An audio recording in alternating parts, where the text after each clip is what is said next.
We turned this tiny office PC into a shockingly capable esports machine. With dual-channel RAM, it was hitting over 120 FPS in Valorant. We found its limit. But then I asked, what if we removed the limit? This is an Oculink eGPU setup, and inside is an absolute monster, an NVIDIA GeForce RTX 3070. We are taking the biggest weakness of our tiny PC, the integrated graphics, and replacing it with a powerhouse. The theory is simple. This should unlock insane performance. So, we're rerunning our FPS benchmarks, but this time, every single graphical setting is cranked to the absolute maximum at 1080p. The results were not just surprising. They were a fascinating lesson in how a PC really works. Get ready, because this gets weird.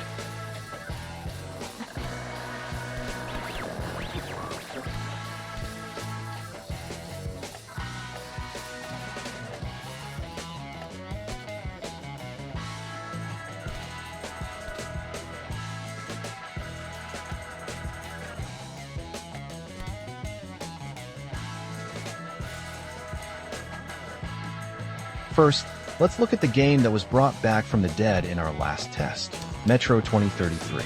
With dual-channel RAM, it was playable at 35 FPS on low settings. But now, with the RTX 3070 and all settings on extra, the difference is breathtaking. The world is alive with detail, volumetric lighting, and high-resolution textures. And the performance? A jaw-dropping 90 to 100 frames per second. This is the dream scenario. Metro 2033 is a GPU-heavy game, meaning it relies on the power of the graphics card more than anything else. Our RTX 3070 is finally able to stretch its legs, and it turns this little PC into a high-end gaming machine for this title. Verdict: a monumental success. This is exactly what we hoped the eGPU would do.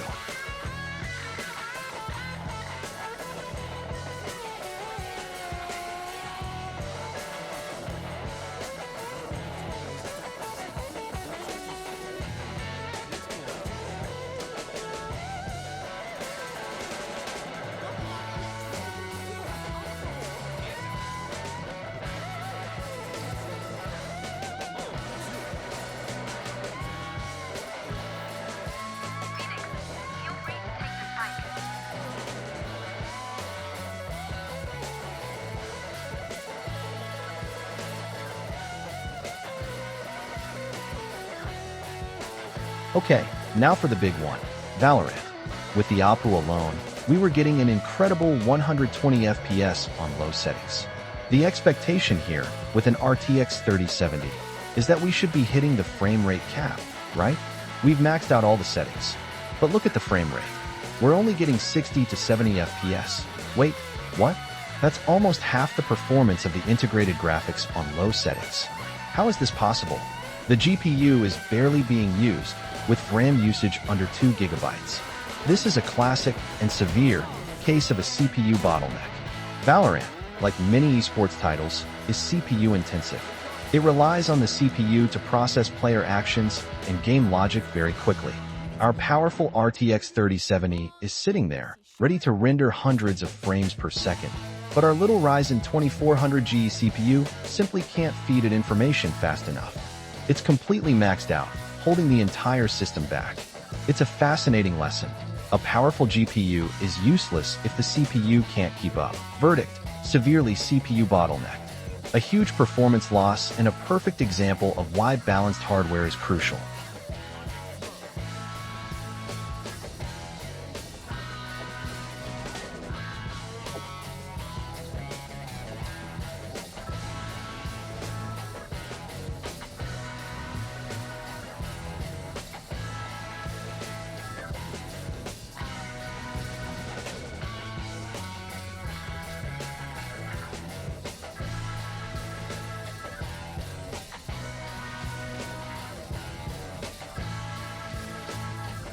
Let's see if this pattern continues with the classic Modern Warfare 3.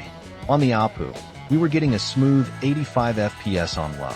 Now, with the RTX 3070 and settings maxed out, the game looks incredible, but the performance tells the same story as Valorant. We're averaging 75 to 80 FPS. It's stable, but it's actually slightly lower than what the APU achieved on low settings. Once again, the RTX 3070 is barely breaking a sweat, using less than a gigabyte of RAM. The Ryzen 2400Ge, however, is pegged at 100% utilization. It simply cannot handle the game's logic and the high-end graphical instructions at the same time. Verdict: CPU bottleneck confirmed. The eGPU provides no FPS benefit in this CPU-limited title.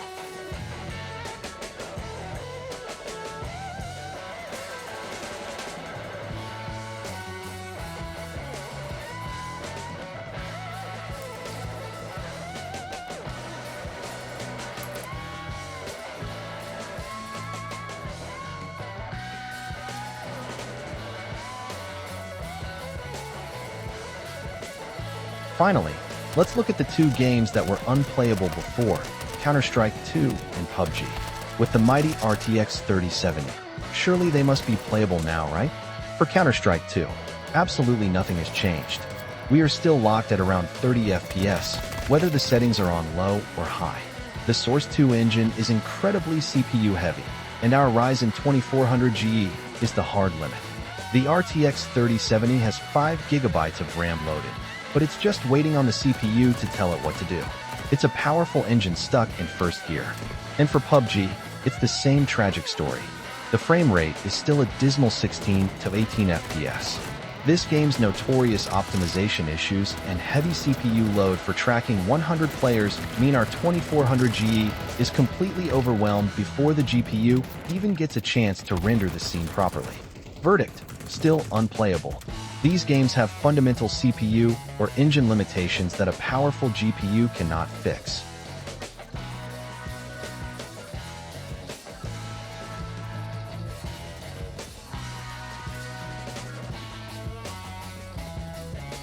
So, what did we learn from this wild experiment? We learned that system balance is everything.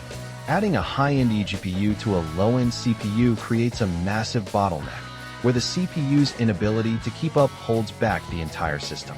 It's like putting a Formula One engine in a car with bicycle wheels. You have all the power, but you can't get it to the road. For GPU-heavy games like Metro 2033, the results are spectacular. But for CPU-intensive esports titles like Valorant and CS2, you can actually get worse performance at high settings than you would with the integrated graphics at low settings. So, is this a practical setup? For most FPS games, absolutely not. You're wasting the incredible potential of the RTX 3070. But as an experiment to understand how PCs work, it was a huge success. It proves that the CPU is just as important as the GPU in your gaming journey. What do you think of these crazy results? Let me know in the comments, and don't forget to subscribe for more compact tech experiments.